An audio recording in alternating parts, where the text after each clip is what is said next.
This episode, episode 5, is really complicated editorially.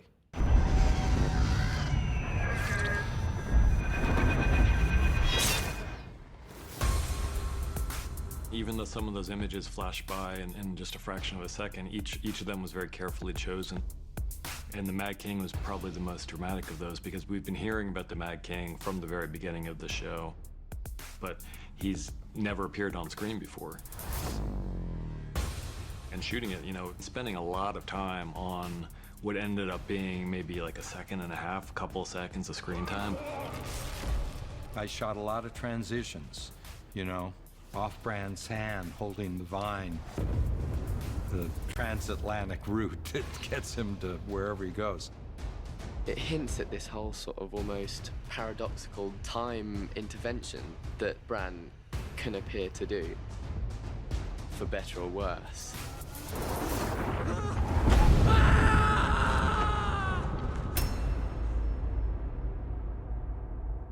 When I was doing the Arctic wasteland, and I looked at that Night King in that makeup on his horse against that snowy, rocky landscape, I went, wow, this is really gonna be fucking awesome.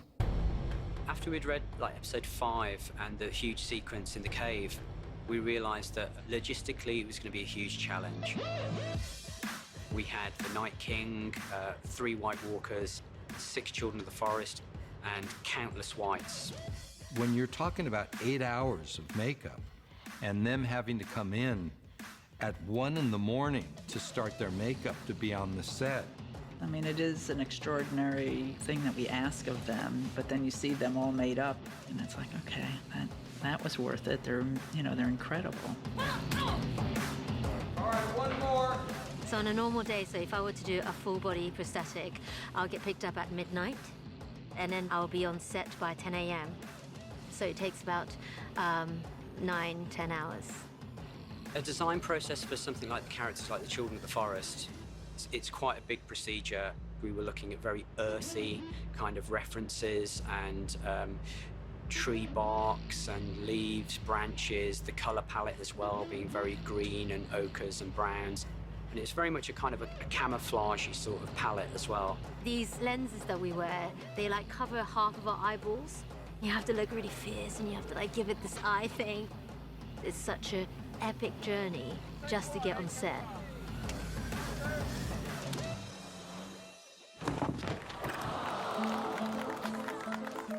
The Lion and the Rose are one. I pledge undying love. The theater stuff was really fun for me to read, and I knew it was going to be a blast to work with the actors and the designers and create that. And to actually figure out with Deborah Riley, our brilliant production designer, and the team, how do we base the look of this play in the universe of Game of Thrones, and what would be appropriate then, and still make it a little bit larger than life, a little ridiculous without being Saturday Night Live. Shut up, you swine! It made sense that they would be talking about what the people at the center of Westeros were doing. It made sense that they would know who Cersei was, who Joffrey was, who Tyrion was. It made sense that they would get it completely wrong. The theater scene is just, it seems so joyous. It's something that is so different to the rest of the show. And we could use color. Blues next to yellows, next to greens, next to reds. It uses comedy. What's that mean? The whole feel of it is so different to everything else that it was an opportunity to really stretch our wings in another direction. So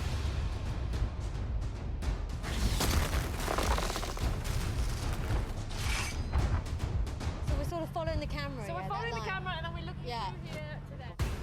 That sequence, conceptually, it was complex. Execution-wise, it was complex. No rehearsal. And in terms of the acting, it was complex. Get Bran and run! The Children of the Forest have these round grenades that have been established in the show. And when they throw them, they ignite and light up in a certain way, and when they hit the ground, they explode. We had to orchestrate with our 100 extras as they were walking where the choreography of explosion 1 would be here, explosion 2 would be here, explosion 3 would be there, the Night King proceeds. Jonathan Freeman, my brilliant DP, is very much about interactive light. And if there's going to be an actor going by an explosion at night, we better see the effect of that light on them. Our special effects team, they had designed these flat panels of light that the actors and extras would walk by, and the light would light up from the ground, so the interactive light would hit. Then we did a pass with just the explosions. And now they're going to shoot some guys getting pulled on wire against green screen. So to make those images feel real, it takes a lot of planning, a lot of pre-vising, and practical shooting, and a lot of CGI. Making that with a bunch of people that are this talented, that to me is a real blessing. The whites in the cave, a lot of them are going to be CG, or what we call these sort of green screen whites. There's sort of a person performing it, but then we replace their arms and legs with CG pieces. On top of that, we have some of the whites crawling on the ceiling, which has to be shot in a completely different setup. It's the ceiling, but we're going to shoot it upside down, so guys are going to actually crawl on the floor, and then we're going to turn the footage upside down, so it makes it look like they're crawling on the ceiling.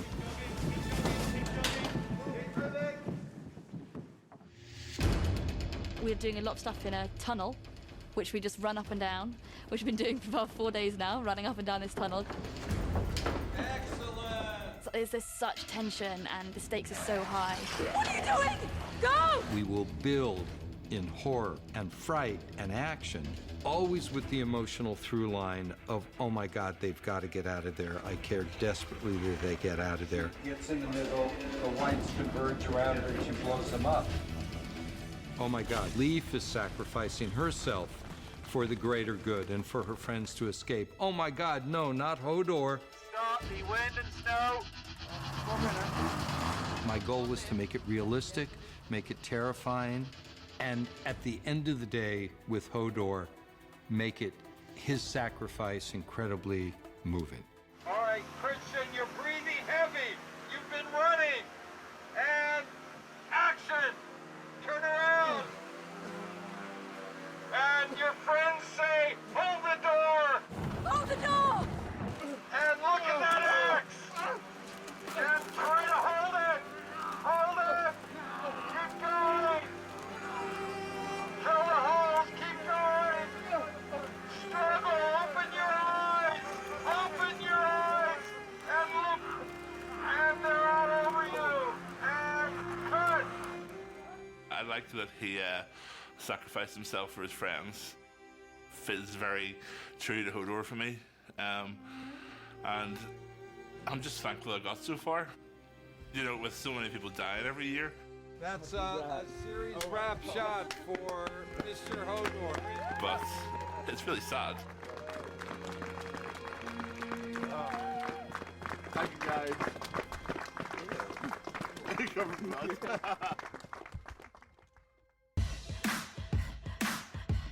That scene with Mira dragging and the blizzard, she's like Diane Keaton in Reds crossing the frozen tundra, which was my image. I said, I really want it so blizzardy and cold, and this little girl and this sled, and she finally just breaks down. She can't do it anymore. Today is about saving Bratton, essentially, saving the Prophet. One more rehearsal, guys.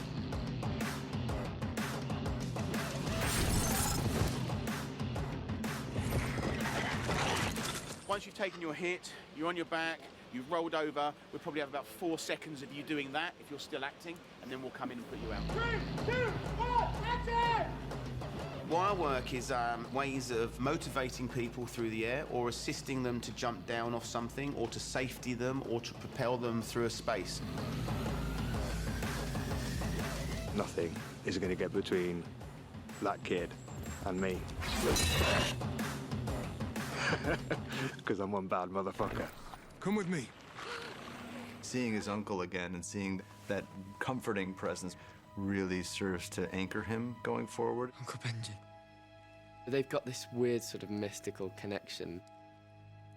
They're both figures who aren't clearly just a regular warrior or normal human. You are the three-eyed raven now. We know what we've got to do. I didn't have time to learn. I can't control anything. There's an element of mystery around Bran's future.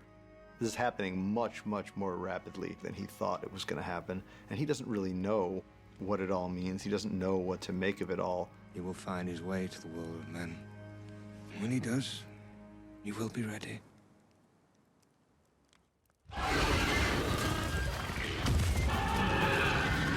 First of all, this 747 insane dragon flies in, which CGI will make great.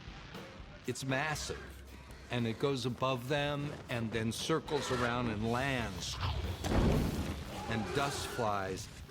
And I think it was one of my ADs that said, you know, the horses can be stirring. Having the horses active in the scene charge the scene with a certain amount of chaos and energy. I have a new book. Woo! Exciting. He's an electric, doing what it wants kind of buck. I just literally get to react to what they're doing. She was amazing.